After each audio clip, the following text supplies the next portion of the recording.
Hey everyone, I hope that you are well and welcome back to another 4D Systems project.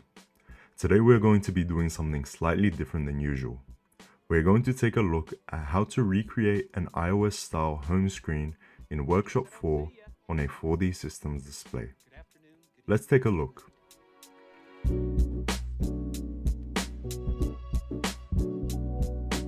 Finding different UI interfaces as reference and attempting to mimic or take inspiration from them is a great way to practice both your UI design and programming skills.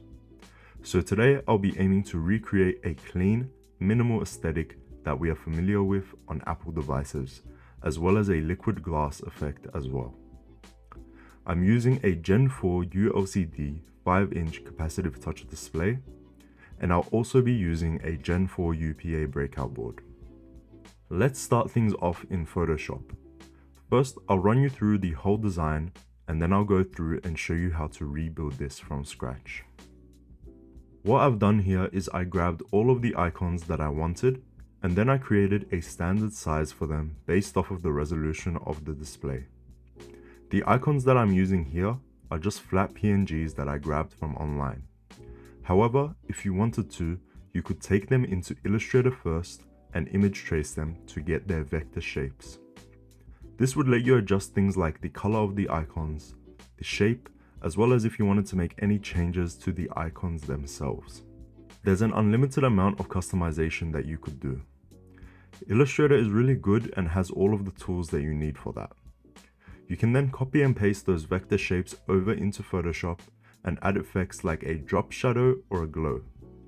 That will give them a more rendered and complete look that an interface such as iOS has, instead of looking really flat. As you can see in the icons here, there's some really subtle things that are being done to kinda just lift the icon up and separate it from the background. For example, the drop shadow on the messages icon. I'll also be animating these buttons in Workshop 4 to mimic the darkening effect that happens when you press a button on an iPhone. To do this, I basically just have several different states of the icon with a black color overlay, in which it is progressively getting darker as I'm increasing the opacity. It doesn't go completely dark, but noticeable enough to create that effect. I'll pretty much be using these as frames for the buttons. And of course, other than the icons, I also have the background and this liquid glass effect as well, which I'll show you how to do in just a bit. So now that you're aware of my general process, let's go step by step and I'll show you exactly how I built this interface and all of its assets. Again, for the sake of this tutorial, I'm keeping things very simple, but you could definitely go more in depth than I am here. So let's start off with a new blank project that matches the resolution of the display that I'm going to be using. You can check the resolution of your display product on the 4D Systems website. The first thing I did was drag in my background image. I have this colorful gradient, and this will essentially be the base of the program. Next up, let's quickly create the liquid glass effect that is seen in the bottom task or favorites bar. Again, a subtle element, however, it really elevates the look of the UI. To create this effect, I'll just go over and select the rectangle tool. At the options on top, I have a white fill, no stroke, and you can change the radius to whatever you would like. I'm going to use a value of 121. Then I'll just drag on the screen and we will have our rectangle. To start adding effects to this shape, I'm going to right-click the rectangle layer and go to the blending options. Temporarily set the fill opacity to 0. Enable the stroke option, give it a white color, and increase its size to something you're happy with. Around 6 pixels usually looks good. Change the position to outside. Next, enable bevel and contour. Change the style to stroke emboss. Make its size 30, its angle 120, and its altitude 20. Enable anti-alias and select a gloss contour that you like. Over to the inner glow option, I'll enable it and change its blend mode to screen. I'll lower its opacity, increase its size, change the contour, and make the range around 80%. Finally, I'll give this a white color overlay and decrease its opacity. Now I can press OK and close this window. You can see that this effect is slowly coming together, but it's not quite interacting with and blurring the background as we are aiming for. It's still really transparent. So to fix this, I'm just going to duplicate the background layer with Ctrl J. I'll then convert it to a smart object and bring it on top of everything else.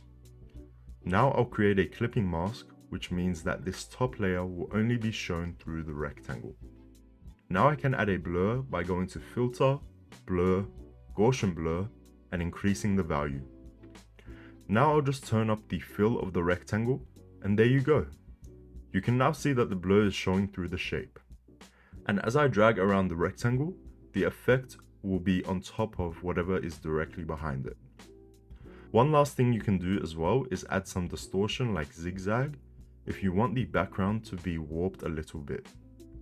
You can now use this effect as you like anywhere on the program. I'm going to put it in the position I had, which is the taskbar at the bottom. Great, so now that that's complete, the only thing left to do is add the icons. Mine are just PNGs, so I'll drag and place them in where I would like. For the animated effect that you saw in the demo, all I'm going to do is duplicate a single icon 4 or 5 times, and on each layer, I will give it a black color overlay. I'll then just increase the color overlay's opacity on every layer. That is pretty much everything for the design side of this project. With just a little bit of work before taking our assets into Workshop, it makes it really easy for our UI to look great.